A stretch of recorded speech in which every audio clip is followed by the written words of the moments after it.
Ang karunungan ay katulad ng isang mangangaral na nagsasalita sa mga lansangan, plaza, pamilihan, at mga pintuang bayan. Sinasabi niya, "Kayong mga walang alam, hanggang kailan kayo mananatiling ganyan? Kayong mga nanunuya, hanggang kailan kayo matutuwa sa inyong panunuya?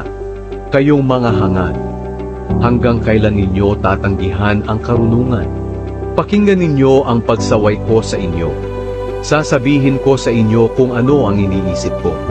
Ipapaalam ko sa inyo ang aking sasabihin laban sa inyo. Sapagkat hindi ninyo pinansin ang panawagan ko na lumapit kayo sa akin.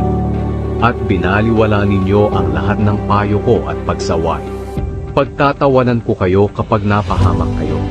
Kukutsain ko kayo kapag dumating sa inyo ang paghihirap at mga pangyayaring nakakatakot gaya ng ipo-ipo at bagyo.